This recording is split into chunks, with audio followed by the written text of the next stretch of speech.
doesn't think, there can be no life.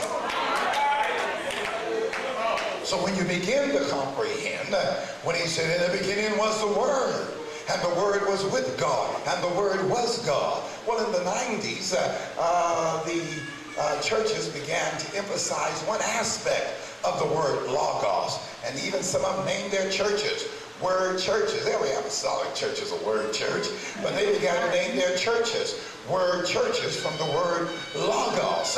But ladies and gentlemen, we didn't flip over that, and the reason is because the word logos has been commonly translated in the 90s as word, but there are 5 meanings to the word logos. The word logos is a Greek word that was used during the time of Aristotle. And here, ladies and gentlemen, the philosophers talked about logos. Logos means reason. That's number 1. Logos means concept. That's number 2. Logos means, ladies and gentlemen, idea. That's number 3. Logos means word, the most common one. That's number 4. But the original meaning of logos, since logos was a Greek word from the philosophers, not from the apostles, the original meaning comes from the Aristotelian concept. And that word meant thought. Aristotle said logos was thought of thought.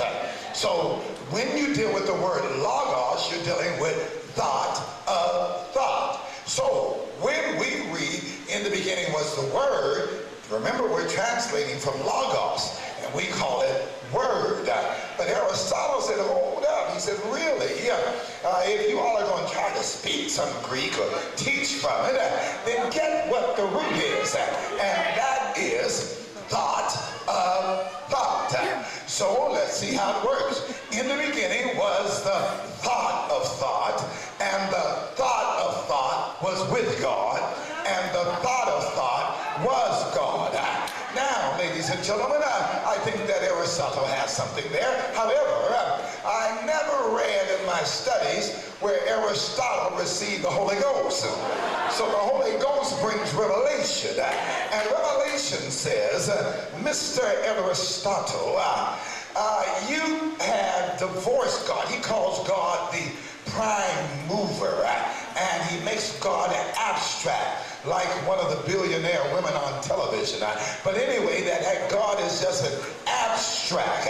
I'm all for her. Wish I had a few pennies of her money, and I believe in her. I believe in her. But what I'm trying to tell you, until somebody explains who God is, he's more than an abstract. Well, that is philosophically speaking again, and that's what Aristotle said. Thought of thought, thought of thought. But ladies and gentlemen, you don't need to have your PhD to know. You can't have a thought without a, go on and preach. You can't have a thought without a thinker. And that's the key that Aristotle meant. So it would be more like this, Mr. Aristotle. In the beginning was the thought of thought, and the thought of thought was with God, and the thinker that thought the thought of the thought was God. So now we're seeing that we are dealing with God. Now watch what he says. All things were made by him.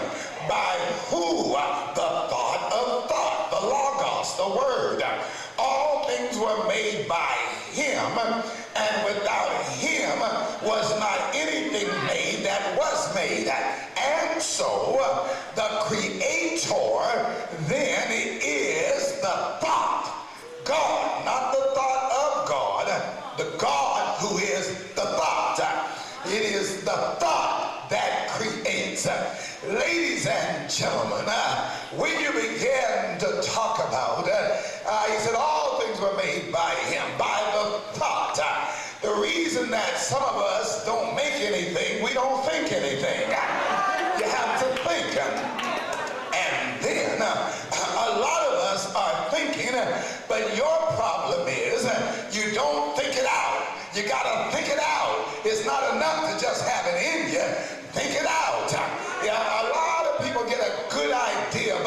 preaching, but it's still inside. They should have left that alone. Before you open your mouth to speak it, you got to think it out. Think it to its conclusion. And so here comes God's thought. Now, you and I were in the mind of God. The Bible said we were chosen in him before the foundation of the world. Ladies and gentlemen, how can you choose a non-existent entity? So if I was chosen in him before the foundation of the world, he had to create me first. So I had to be created in the thought of God before I came out.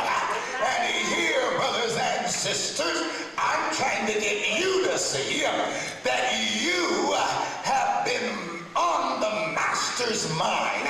So you are masterfully thought out.